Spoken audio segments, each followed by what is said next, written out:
সনাতন ধর্মাবলম্বীদের উপর হামলা নির্যাতন সহ নানা অভিযোগ এনে সমাবেশ ও মানববন্ধন হয়েছে কয়েক জেলায়।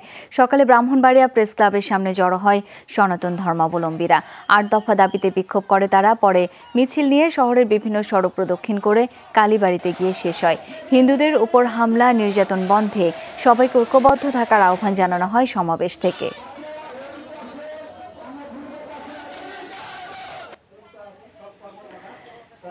জয়পুরহাটে সনাতন ধর্মাবলম্বীদের সাথে মতবিনিময় করেছে বিজিবি। সকালে সদর উপজেলার ভুটিয়াপাড়া বিওপির অধীনে সিংপাড়া গোবিন্দ মন্দিরে সভায় প্রধান অতিথির বক্তব্য দেন পত্নীতলা ১৪ বিজিবি ব্যাটালিয়নের অধিনায়ক লেফটেন্যান্ট কর্নেল মোহাম্মদ হামিদ উদ্দিন। তিনি গুজব প্রতিরোধে সবাইকে সতর্ক থাকার অনুরোধ জানান। মানিকগঞ্জের সিংগাইরে একটি পূজা মণ্ডপ ও থানা পরিদর্শন করেছেন সেনাবাহিনীর ৯ম পদাতিক ডিভিশনের GOC major general Mohammad Moin Khan. সনাতন ধর্মাবলম্বীদের বিভিন্ন বিষয়ে খোঁজ খবর নেন তিনি। বলেন, শেষ রক্তবিন্দু দিয়ে হলেও সেনাবাহিনী তাদের পাশে থাকবে।